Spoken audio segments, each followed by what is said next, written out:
Greetings and welcome everyone as we start off the 3-day event on rooting inclusive culture for a pluralistic outcome. In this initiative by ETHRWorld and Indeed, we will look at how organizations can foster an inclusive culture and create high-performing organizations. Do check out the high-powered engaging session starting today till 24th of June as we carve out a roadmap to create a meaningful action plan and drive change with inclusive culture at the center.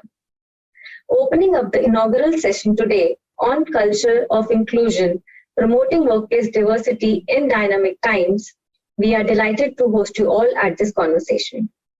In the current changing times, it is a business imperative to create a diverse and inclusive work culture.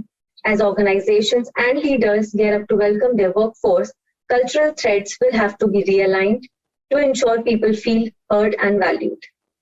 In a nutshell, an inclusive workplace culture enables an organization to thrive.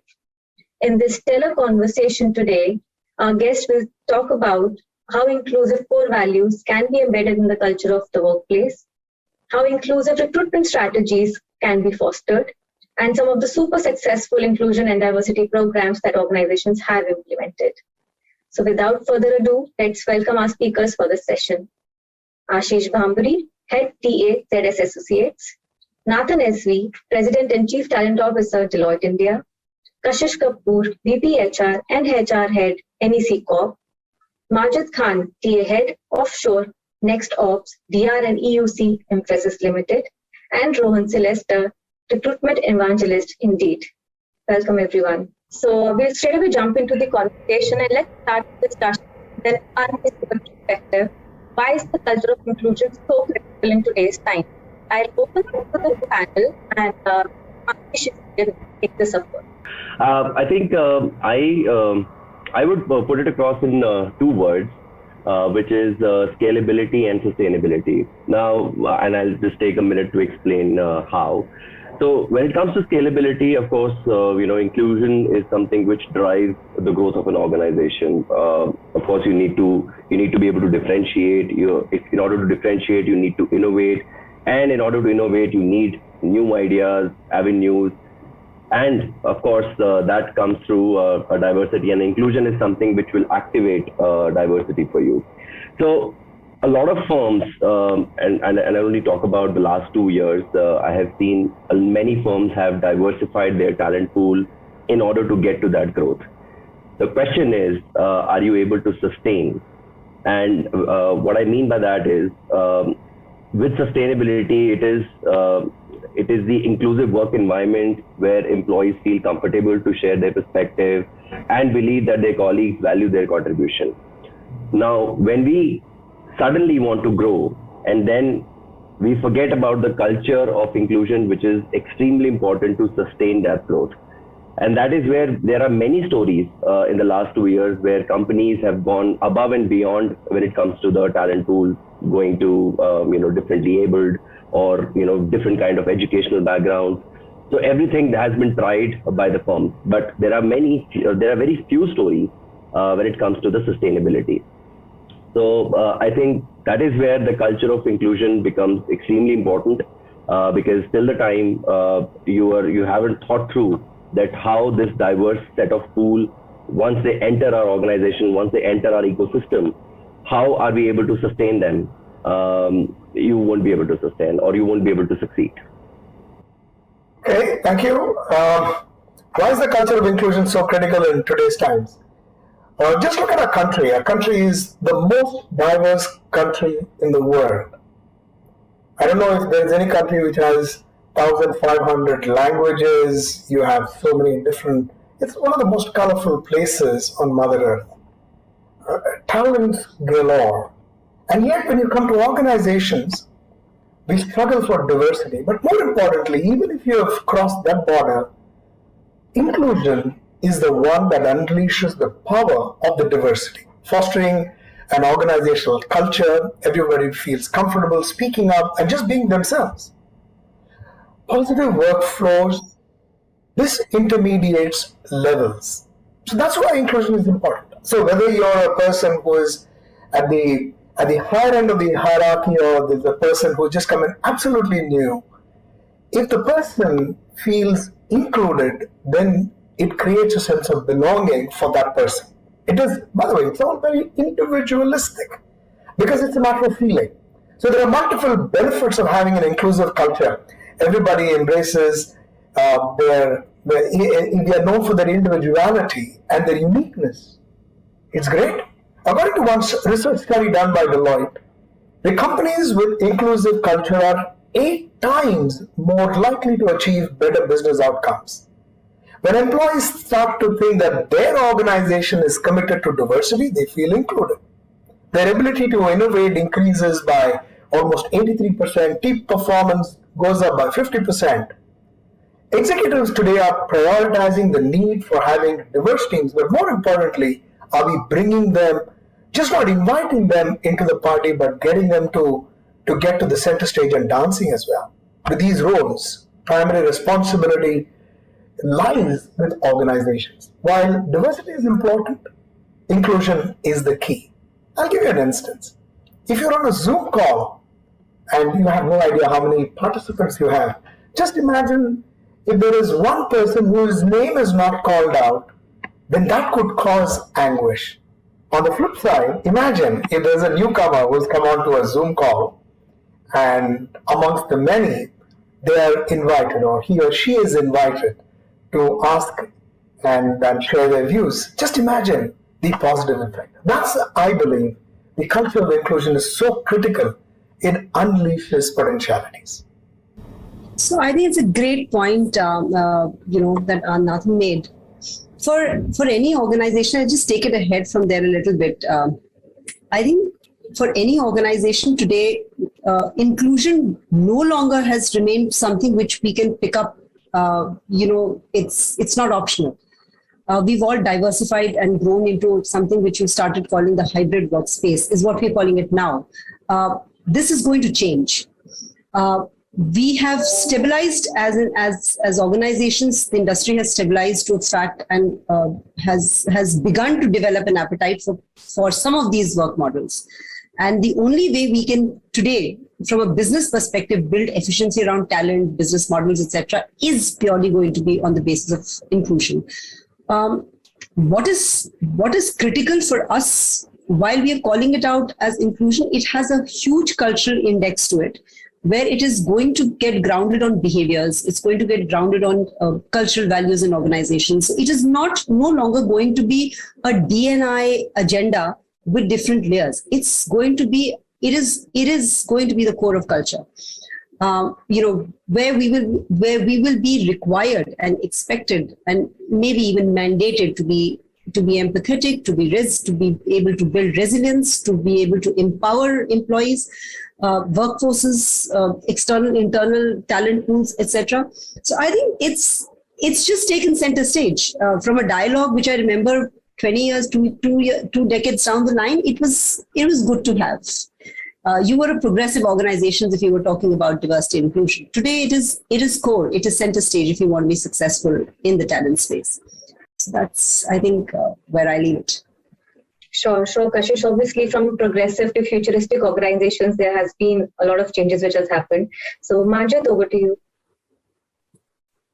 Thank you so much, Apeksha, and thanks to all the great comments coming in from my fellow co-panelists. So, Apeksha, if you ask me, right, inclusion is not just critical today; it has been critical forever, right? I remember one cricket team which was not allowed to participate in various international tournaments just because they were not inclusive in nature, right? So being inclusive has to definitely become the most essential part of the work ethics of any organization for that matter, right? It is getting the center stage, becoming more and more important. Why? Because organizations today are not regional. And when you are a global organization, right, you need to be, by default, be inclusive in your approach. And when you are inclusive in your approach, you need to demonstrate some of those things through actions. So walking the talk becomes very, very important. And I think organizations are moving towards that direction in a very, very fast-paced manner. And with time going by, some of these things will become even more prominent. There are organizations who had always been very forward-leaning. They were able to kind of achieve some of these things pretty early in their lifespan. But I think today, most of the organizations that I am aware of, they walk hand in hand with other organizations. And I think the entire ecosystem of this corporate world has become inclusive. And I wish that it remains like this or gets better from here. Thank you. Sure. On that positive note, Majid, we'll move to Rohan. Thanks, Apeksha. And what can I say that hasn't already been said? But as the rest of the esteemed panel has pointed out, while there are definite gains from an organizational perspective, right there, Nathan pointed out there is increase in productivity, in innovation. There are also studies that shows engagement, attendance apparently goes up when diversity and inclusion gets better. But I also want to take another track here and talk about the fact that I think there's a larger role we play as part of the societies we serve and the communities we serve, right? I'm not sure if everyone's aware, but there are reports coming in that women have increasingly fallen out of the workforce in large numbers. COVID has affected them even more than it's affected others. And historically marginalized groups typically get sidelined and forgotten during pandemics and moments of crisis, right? And I think there is an imperative that we do everything to make and create inclusive work environments. And it's easy, right? When you think about what an inclusive environment is, it's essentially creating a fair and equitable place. Sounds simple, I know, but those are the basest levels. And there is a massive, societal boom from having inclusion. I think there was an IMF study that said that by having increased female participation in the workforce, we can actually increase the GDP by almost, more than 20%. And that's a huge jump. Just, there is a lot of value in including and making sure that historically marginalized groups are a part. So that's why in these times, particularly post a crisis where we see decreased participation, inclusion is of the utmost importance, not just for organizations, I would think, but each one of us, who participate in the workforce. Sure. Thank you for that, Rohan. There was some great facts that you have shared. Moving on to the next question, we've already touched upon a few aspects how the entire concept of inclusivity must align with the larger business objectives. So this is again to the panel. Do you think improving inclusion can make organizations more competitive? And if so, how, especially when, we talk about the ever-evolving nature of business across the globe with all those uncertainties that are there. So if, Nathan, if you were to take that up first. Yeah, absolutely. I think the larger question is, do you think organization can be more competitive? Absolutely. I think that will be the biggest differentiator.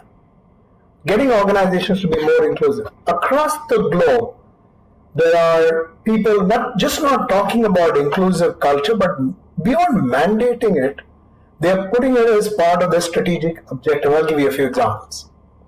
Target has made DEI, where E is equity and inclusion, beyond diversity, one of their business functions. They have assigned goals to management to help the organization understand and respond.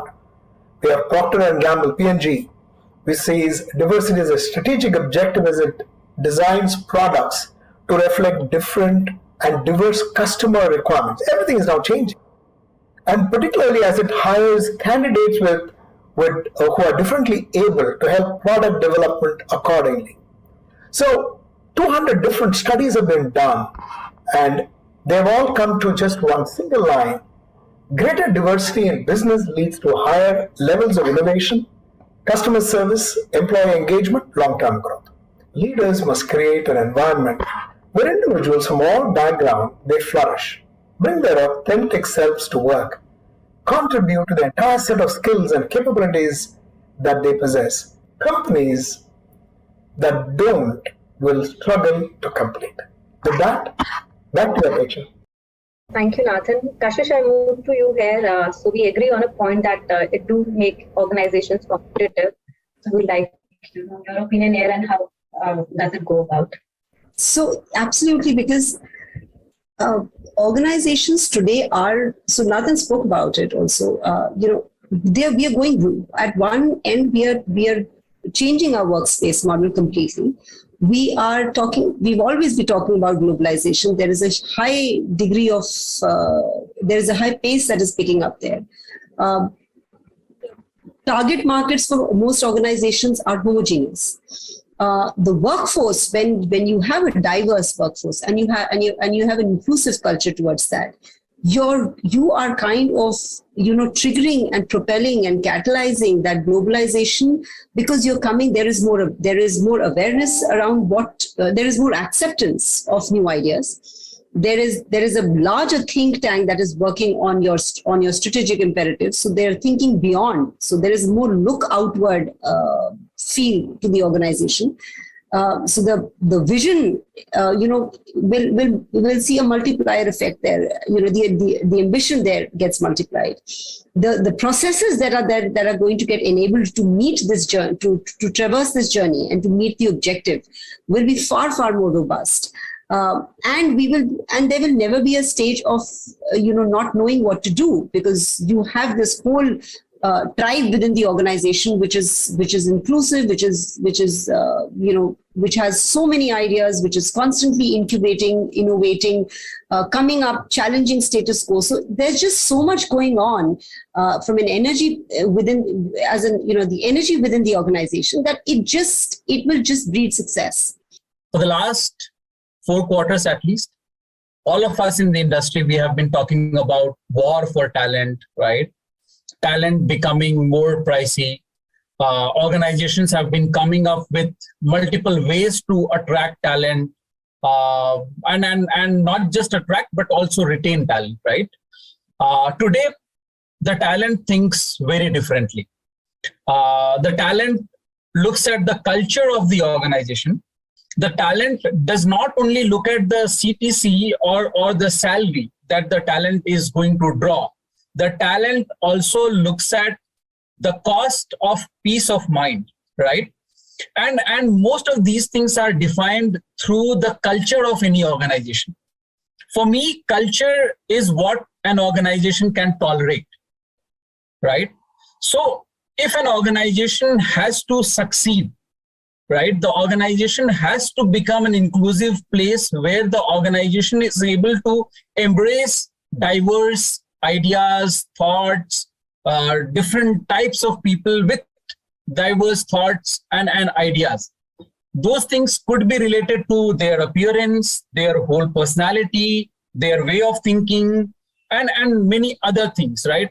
Today, if you ask anybody, tell me about organization A, will that person tell you that organization A is a male or a female, from this community, from that community, from this religion, from that religion? The answer is no. They will tell you about what the organization does. What is the kind of ecosystem which is prevailing in those organizations, right? And some of these things are conveyed through a process which is called as employee value proposition, which is also coupled with advocacies coming in through employees, right? Today, when we have to buy an apparel online, we select, we shortlist. What do we do after that? We read the reviews, right? So the review system, right? The information which is out there in the public domain through employees who are existing in those organizations actually become an indicator for others to take a decision, right? So if the organization is projected as an organization which is inclusive in all the possible senses, right? And the organization kind of believes in following what they preach, definitely the organization will have an upper hand as compared to the others in the industry. So it is becoming imperative by the day, and I'm sure in days coming, it will actually become one of the most essential factors for anybody for any decision making, not just when it comes to talent or attraction or retention of talent. Even clients would want to work with organizations which are inclusive in their behavior, approach, and nature. So that's my submission, Apeksha, on this point. Thank you. Absolutely, Majid. Great points made there. Rohan, if we can now come to you. Yeah, thanks, Apeksha. Yeah, as Majid was saying, there are, and I'm going to take the perspective of job seekers as well. We've done a lot of research where we've spoken to job seekers and asked them questions about what is important to them, right? When they're looking at a company, what are they assessing? I mean, of course, we had to put in the caveat of other than compensation and benefits, which are obviously a standard thing that they're looking at. Couple of things kept standing out, right? Flexibility was one of the largest things, but diversity was another thing. Now, and inclusion and belonging are important, right? The thing that most people are that organizations, as Majid was saying, can easily convey through that EVP and employer branding is the diversity of the organization. We do it in many ways. I think something we fail to include sometimes is how companies are inclusive as well, right? And that is something that can be the make or break when it comes to job seekers, particularly because as you know, they were saying, as it becomes of greater importance, it depends on who applies to your jobs.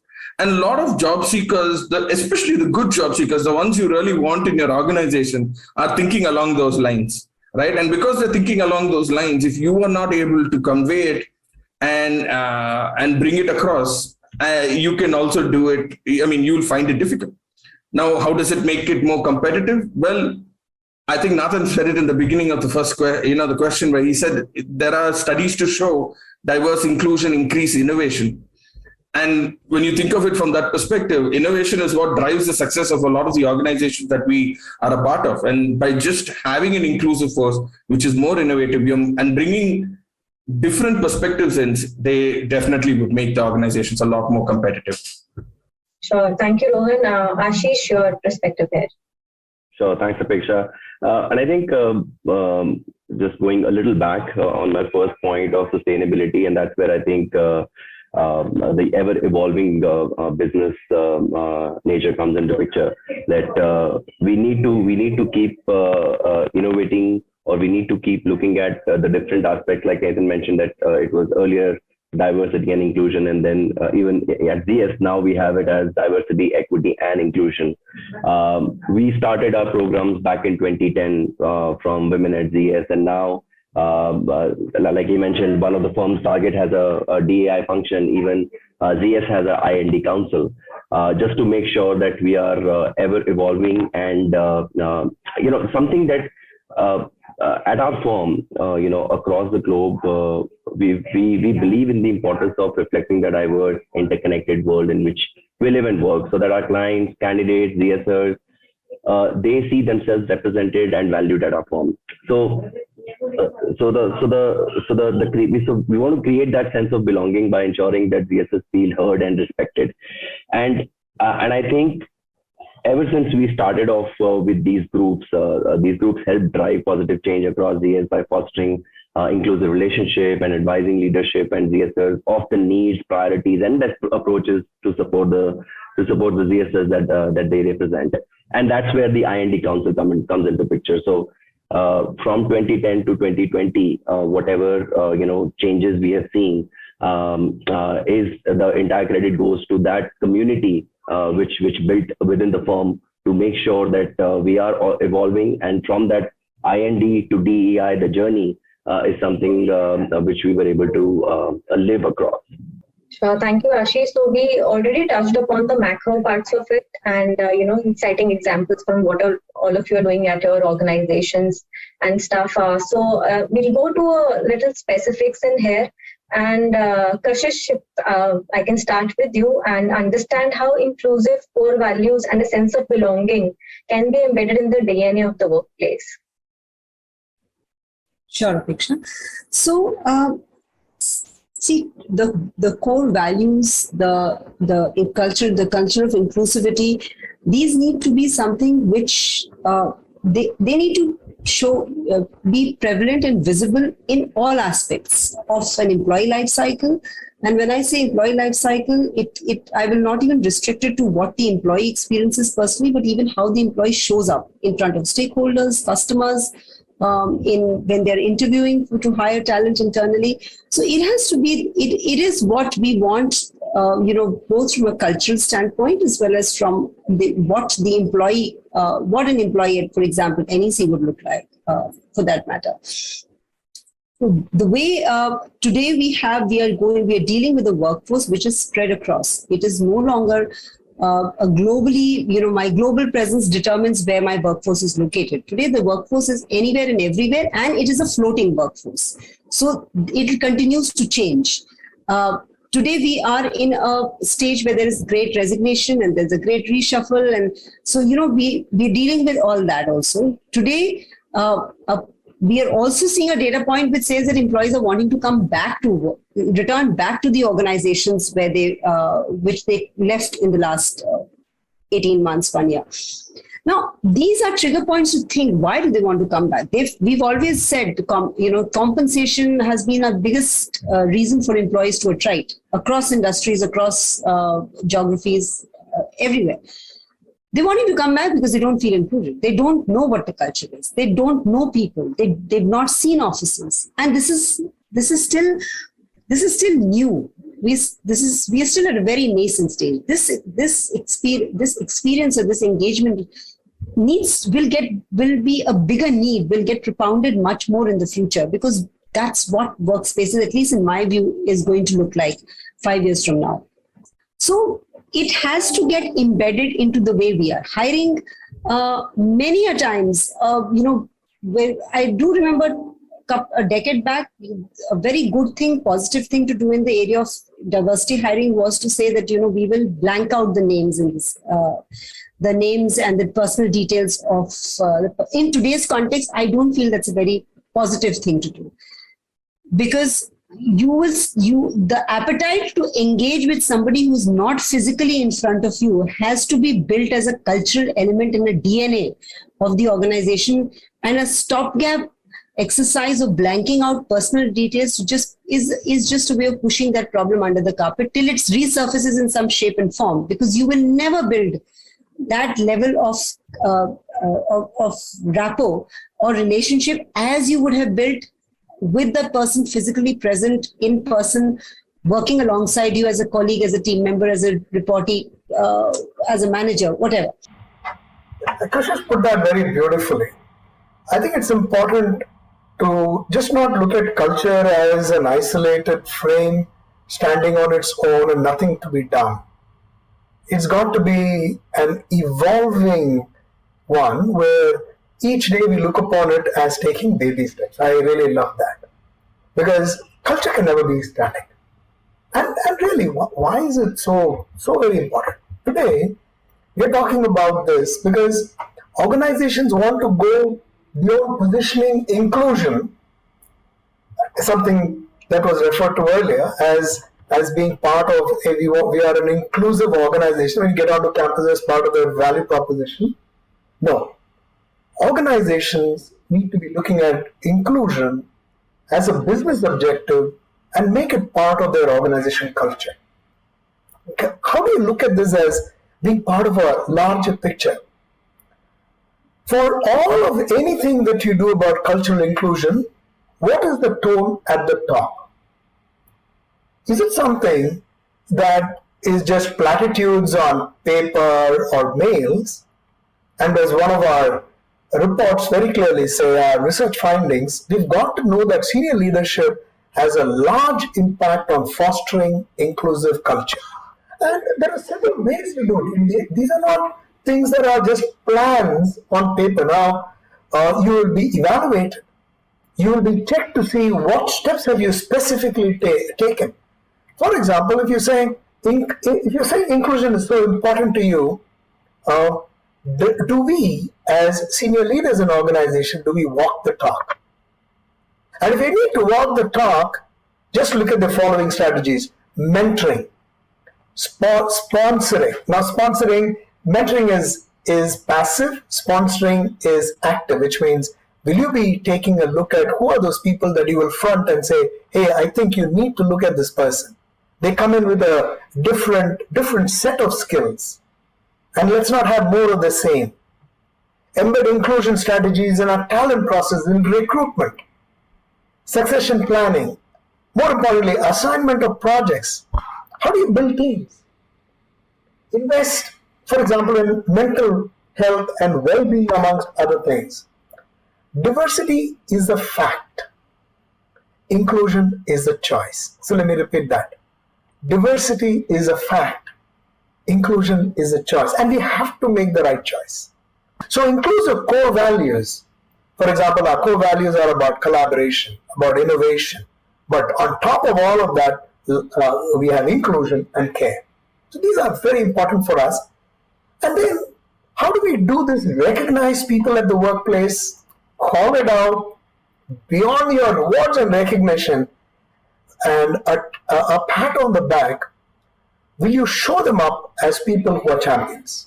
Because in that, there is a behavior. In that, those are the small baby steps you're making, because those are the changes that people would love to see in any organization.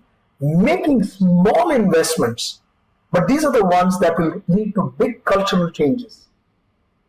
They are not the strategies of just processes that you will bring in, but these are beyond words. They are behaviors. They are actions. Because culture really is behavior or values in action. So with that, back to you. Thank you, Nathan. And I'm sure taking more when you said that diversity is a fact and is a choice. And it's about time to make the right choice. And like Kashish also pointed out, we are rightfully moving in that direction with baby steps. So with this, let me come to our next question, which the panel has already talked about a little bit here, when we talked about how the returning employees are not only driven by compensation, but much more larger aspect of culture there. So when we talk about all these things, and as inclusion, we already talked about culture attracts and retains talent. Inclusive culture attracts and retains talent. In pursuit of this, how inclusive recruitment strategies can be fostered? And Majid, if we can have your viewpoint here. Sure, Apeksha, thank you so much. So strategy again becomes the core of every action that anybody kind of takes, right? Be it as a representative of an organization, right? Or any other group for that matter, right?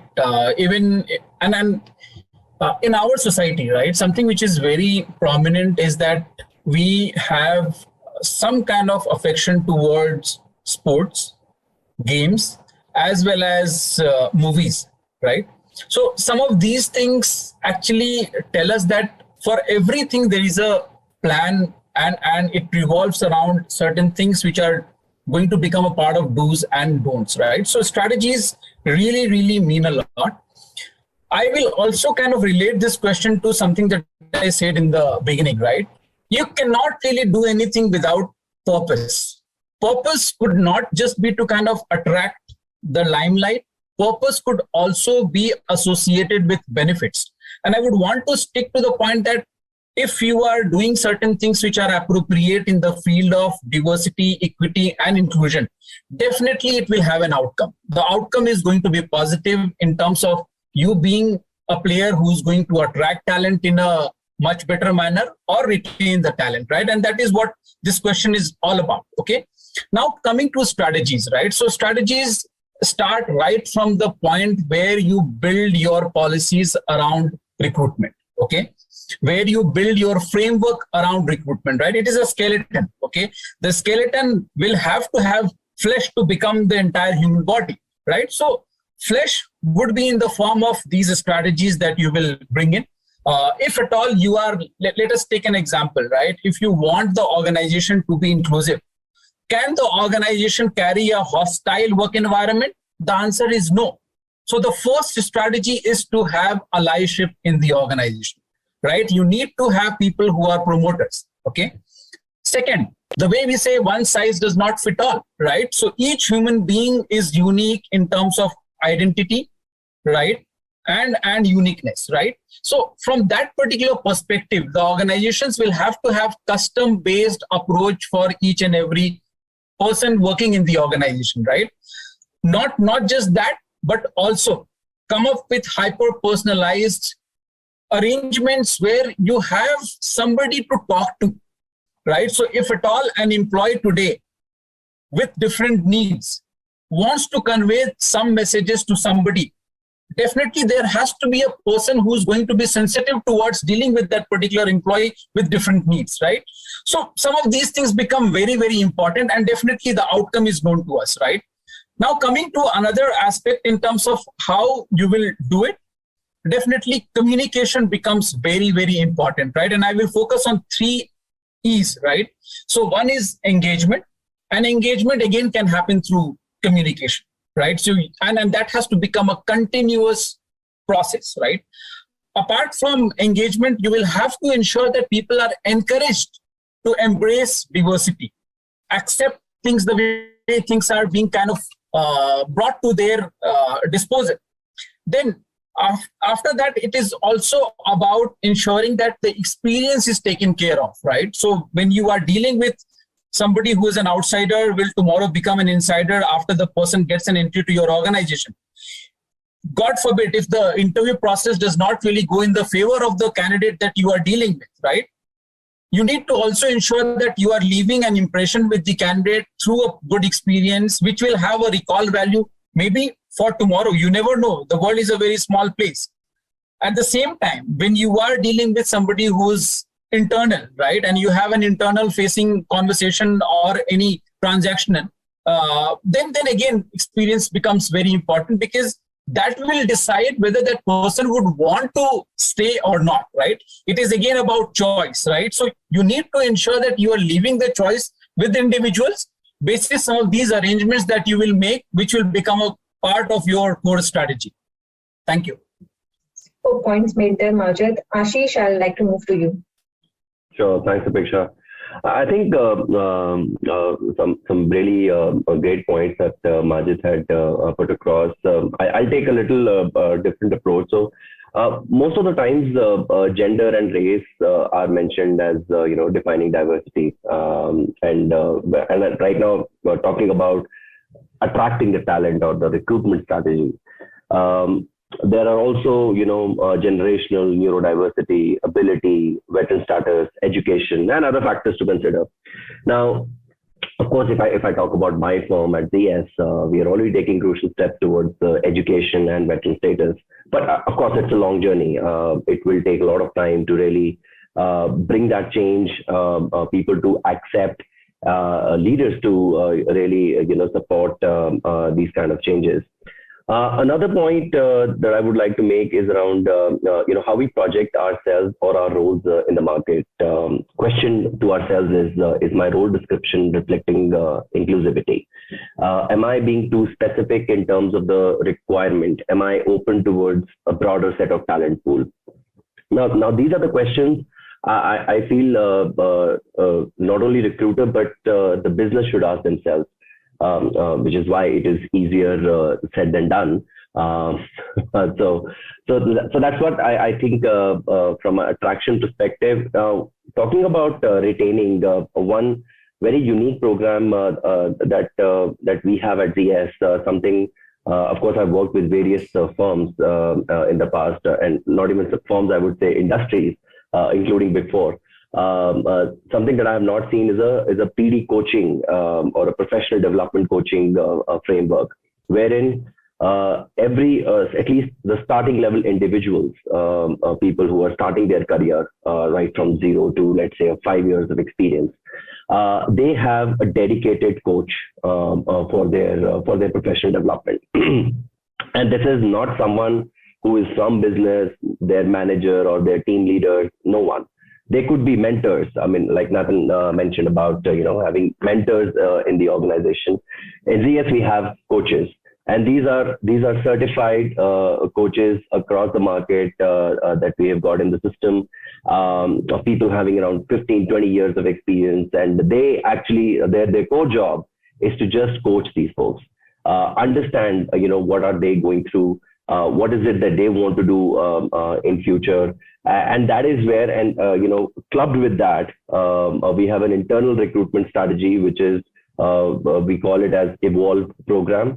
Now, of course, most of the firms call it as internal job posting, but here it is slightly different because this gives an opportunity to an individual to really explore, test the waters. Is this something that I want to do? If today I am an engineering graduate and I'm doing some coding stuff, maybe I want to do analytics, maybe I want to do consulting. Let me test the waters. Let me see what is, how the other side of the organization is looking like. If I like it, I can move. If I don't like it, I have all the, power to come back. And that is where these coaches, really help these folks to, guide them and make them understand that, okay, this is what you can try. Not that you can only apply on X number of positions which are posted on your portal. You can just, share your interest levels, that this is what I'm thinking I would like to do. And then it's the job of the entire HR, the coaches, to identify those kind of roles within the system. It might not be open for the, for recruitment, but yes, depending on the interest, and again, to foster that, the culture of, again, inclusivity and letting people decide for themselves. I think this is one very key initiative that we have done in our organization. Thank you for sharing those interesting bits, Ashish. Rohan, I would like to move to you and have your viewpoint on this question. Thanks, Apeksha.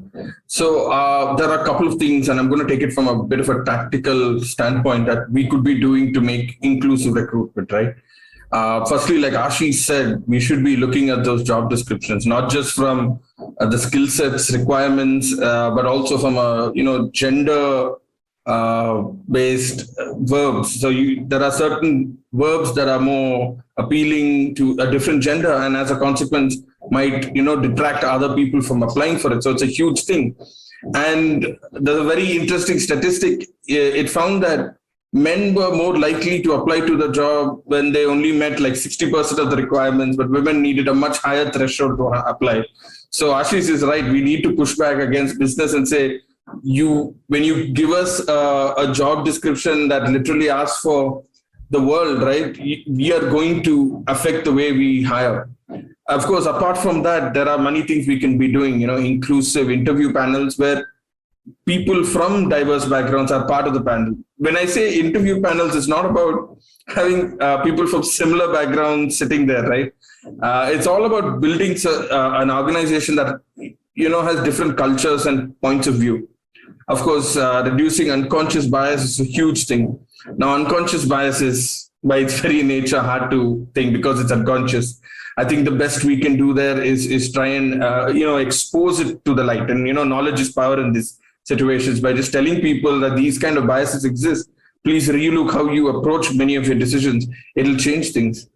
And one of the things that a lot of companies still do is one of the most common measures for evaluating future job performance is a candidate's past experience.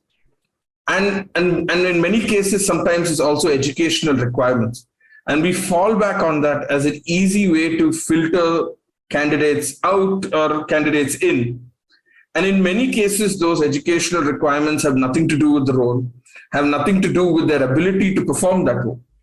And most people say the best way to test a candidate is to put the test to them. Work samples are a great way. Now, the reason I'm highlighting this at the end is because what if there is intent amongst organizations to build a diverse and inclusive? What if the culture is diverse and inclusive? We do all of these things, but our very own systems, which in many cases, the ATSs we use filter out candidates based on what if our very own systems are preventing us from doing the things we want to do? So I think it's important to note that sometimes in our bid to be efficient, we might be damaging ourselves another way. Now, not that I'm saying efficiency is bad. I think all of us strive for it in some way. But I think we should also be aware of the consequences of it. It's easier to reject a candidate because they don't have a certain educational qualification. But it doesn't mean that they can't do the role. And they might be that candidate who brings the point of view to the organization. Absolutely, Rohan. Thank you for sharing those great points. We'll delve a little deeper into the bias part of it. And if we can have your viewpoint on eliminating biases, while we understand that is an important stepping stone in creating an inclusive workplace of today and tomorrow, how can leaders plan for it? So Kashish, if we can start with you here. Well, biases are very hard-coded. There is no straight recipe to resolving for biases. It's again something which will take time, which takes time. It begins the first step that leaders need to recognize and take forward, and not as leaders, but more as individuals and as professionals in that space, is to accept, reflect, identify, accept, and then start actioning gradually, seeing each time they see themselves show up, each time they see themselves exhibiting those biases, which may not be visible to the rest of the world at many times, but you internally, how you're reacting to a situation. What is your response? Where are you? Which are your comfort spaces, and where do you get this sense of discomfort? So I think that's critical. Second is also important for leaders and managers, and I will say leaders and managers in the same line, because we're talking about a cultural change. So that's the ownership and the trigger needs catalyzing that needs to happen from there. They also need to start pushing themselves to get into those uncomfortable spots more often than they would not like to. So instead of avoiding those conversations, those difficult spots where they get uncomfortable, because it is a mix, or it's a diversity area which I am not comfortable with. I don't like it. And you don't have to stand up and raise your hand and say, this doesn't work for me. I'm biased. I have a perception. It's more about, it's an individual professional journey. And we all have development needs. It's just to make yourself more vulnerable and be more authentic with yourself, which will help us cover ground on this. Awesome points, Kashish. I'd like to move to Majid here. Thank you, Apeksha. Lovely points made by Kashish. See, I'll tell you how I look at removing any kind of biasness, right? Be it unconscious bias, right? Is by being conscious that biasness would exist at the workplace as well as in the society, right? And that needs to get eliminated. How? Definitely through measures. Measures would come through interventions. And one thing that I have been practicing as a talent leader in my 18 years of career is that outcome of any intervention is based on the intention of the intervention, right?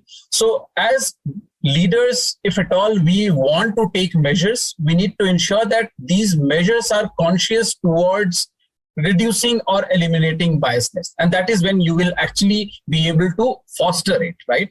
Now, I have seen in the industry, right, through the network that I am a part of, through friends and colleagues who are working, many organizations, many professionals, they get mistaken with the fact that being inclusive, celebrating diversity, having an atmosphere of equality and equity is for CSR.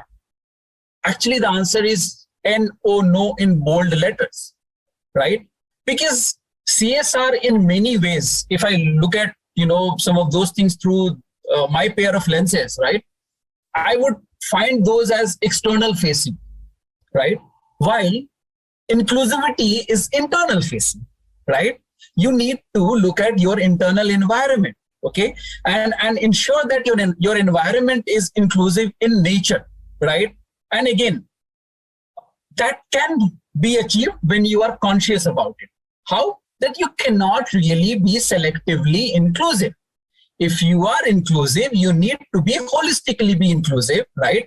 And again, there are supposed to be measures, right? Measures, again, in terms of policies, measures in terms of practices, measures in terms of measuring the performance of individuals through the performance management program, where you have policies and KRAs and KPIs attached to you being inclusive, right? I have been a very, very prominent practitioner, not just a believer of the fact that what you can measure is something that you will be able to manage. So if you do not have those measurement related techniques, definitely management will become very, very difficult, right? And you cannot really eliminate biasness. One thing that you can do, and I will link this back to what I said earlier, was about communication, right? Communication can be through journals, through mailers, but also where you call for workshops, give people a free hand to display their natural behavior. And that is where you sensitize. So there are programs which the organizations will have to take around sensitizing people to deal with people with different needs, different backgrounds, different thought process. And when we talk about inclusivity, it is not just about communities. It is also about respecting and appreciating and giving values to diverse thought process, right? So we need to be open to some of these things, and some of these things can again be done through a framework, right? And that is where I think we will be able to eliminate biasness. The organizations will have to have provisions where you have people who carry a very neutral approach towards listening to people. Many a times people who just want to be heard, right? When they are not heard, then they come up with a lot of notions and thoughts around certain things which don't even exist in reality. Many a times we say that overthinking creates problems which don't even exist. But if you are able to kill those negative thoughts at the right time, you will not really allow people to kind of overthink and then take decisions which either might impact them or impact you as an organization, right? So create provisions where interventions are done at the right time with right intention to eliminate biasness, make the workplace become holistically inclusive in nature and behavior. Thanks, Apeksha. Thank you, Majid. Holistic inclusion is what is going to actually make a difference to the world. Finally, just to close this and summarize this this entire conversation, I'd like to move to the last question. I would like to get a perspective on how about sharing some inclusion and diversity programs that you've already been implementing in your organization or plan to do so. So very briefly, first, Nathu there. I was very taken in with what Majid had spoken, what Rohan had spoken. See, I think it's important. And before I get into these programs, none of all that we have about diversity inclusion blueprints, you can write them, cast them in stone, and put them up all over the place. But you need to have a proper training. So I was just going through my notes, and it occurred to me that by the way, we have a mandatory program, and we have to just not do it once and be done with it. There are several times we will be asked to revise and go back about that program on bias, eliminating bias, personal bias. That's the name of the program. And the last but not the least is our market-leading hybrid and flexi-work policies, well-being. Every one of them, we encourage our people to take our time out, live a balanced life, and this, we want to make sure that this will, and I think there was a reference again earlier, that it is difficult to get women back into the workforce. So how do we make our policies friendly enough and have somebody listen to them? So all our inclusion and diversity programs are revisited, and incidentally, they are also at the board level, they are examined. So we have to stand up in front of a board and be counted as to checking whether inclusion and diversity, just not as a program and an intent, is also examined carefully. And of course, we'll be subject to all kinds of reviews post that. The purpose is important. Intentionality is important. But what is more important is what is the outcome, and that depends on what programs we will run. So with that, back to you, Apeksha. Thank you, Nathan. We'll move to Kashish very briefly. Kashish, some top programs in DE&I spaces to talk about in your organization. So within NEC, we have it's a very gender agnostic approach. One. Diversity, if it is embedded across in terms of all processes, all practices that are there. As a focus area, we are currently right now working only on the gender space.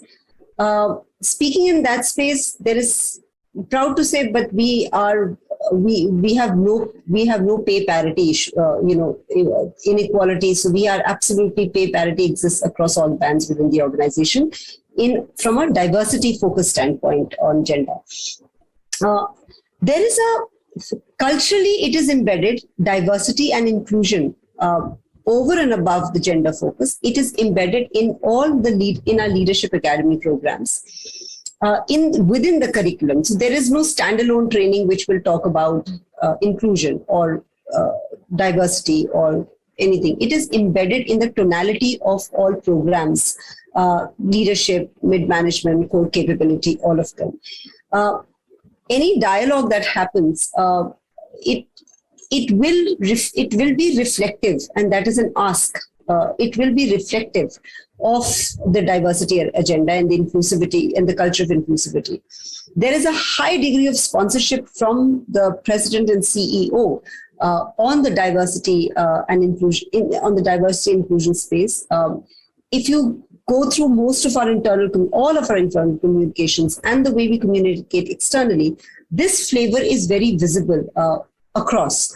So we are taking steps now with the hybrid coming in as to how this gets embedded into that space as a cultural element, as something which is going to which will grow and become sustainable and will not be some another vertical which we will have to develop as a focus area. So it is going to be the way we live and the way we exist. So that is where our work, the way forward looks like for us. But it's going to be fairly exciting. Absolutely, Kashish. Thank you so much. Ashish, quickly moving on to you. Thanks, Apeksha. I think I've already shared most of the programs. So I think just like Nathan, I have a very short story that I wanted to share. Many years ago, one leader reached out to me and with a lot of enthu, he said, I want to hire women candidates in my function and I want to improve my diversity. And I said, great, what exactly you want to do? So he said, let's go to a women college and I will leave this group to really, interpret the way we want, the way they want to. So he said, let's go to a women college. And if we need to have a separate training to really get them up to the curve, I'm ready to do that. So they will go through that training and then they will come to the floor. And that is where I took a pause and I said, are we really talking about diversity here? Are we really talking about the inclusivity here? Because the moment you say that you want them to be trained, because that question never came when we were normally hiring for your function. So that was many years ago. So it's a little bit related to that unconscious bias. While we are really focused towards all these initiatives, somewhere back of our mind, that bias still remains. And I think one of the programs that I think I did not share is the Pride and the Veterans at DS, something that we started approximately 7-8 years ago. And in fact, our global head of marketing and communication is a veteran. The Pride at CS gives an equal opportunity to all the employees in the organization. So these are some of the programs beyond the Women at ZS is something which is like 12 years ago we started this program and it has evolved a lot over a period of time. Within that program we did return to work recruitment program, and then we did a women's ace-a-thon program last year, which actually gave us 175 offers. We were able to interview 3,000 women candidates in just 2 months through that program. So yeah, these are some of the the top of the programs that we are doing. Thank you, Ashish. Majid, Rohan, you have anything to add here? So my journey in the industry, right, for almost 2 decades has taught me that we need to look at workable solutions. Solutions which can be executed on the ground and without too much of dependency on various people, various departments to kind of say yes and then you go ahead and execute, right? This is one thing which is very fancy today, that organizations want to be inclusive and have got a place for LGBTQ plus community and all of those. But it is also about, are we making policies, procedures which are going to be friendly and give them equal opportunity, right? The way we look at equity differently as compared to equality, both have got different meanings, right? Equity is also just and fair, depending upon who the individual is, right? Equality is you give similar treatment to everybody, but you also make custom-based, structures and approaches for people who can actually come at the same level, even if they are not at par, right? And that is where equity comes into the play. So I think some of these things really, really mean a lot. One will have to kind of go back and study certain things in the existing ecosystem, right? Be it in terms of the current gender diversity ratio, right? Look at what are the standards that the industry wants to kind of maintain, and what is that you want to achieve, right? And then have plans, right? Short term, long term, and then work towards achieving those. So that's the way I look at it personally, Apeksha. Thank you. Thank you, Majid. Any closing thoughts, Rohan? Not much to add that everyone hasn't already said. Of course, as an organization, we do a lot. Inclusion and belonging is one of the core values. So everything we do is viewed through that prism. We have, of course, the usual IRGs, and the most important thing that we do, I feel, is when we are making our hiring solutions, when we make and build the products that a lot of our clients use, we make sure that they're building solutions that can help close this opportunity gap by reducing the bias and removing barriers for the hundreds of millions of job seekers that we interact with across the globe. And of course, as Nathan was saying, it's not only that we promote it internally, we try to play an active role to promote inclusion and belonging in the communities that we serve. We also have a supplier diversity program in place. We also, we have programs where we sponsor filmmakers to provide their side of the story, like historically marginalized communities. And in places like India and Australia, we are doing research to understand the state of DI and B in our respective countries. In fact, we've launched reports recently just to understand what job seekers think about DI and B and how the workforce perceives it, so that we can make right decisions. So it's not just about promoting inclusion and belonging within the organization. It's also about trying to promote it outside as well. So I'll close on that. Superb. This has been a great conversation, all of you. Thank you, Nathan, Majid, Ashish, Kashish, and Rohan for joining us today and sharing some invaluable insights with us and leading us towards a good outlook. I wish you a great day ahead, and a big thank you to the audience for taking out time logging into this conversation. This has been amazing. Thank you, everyone.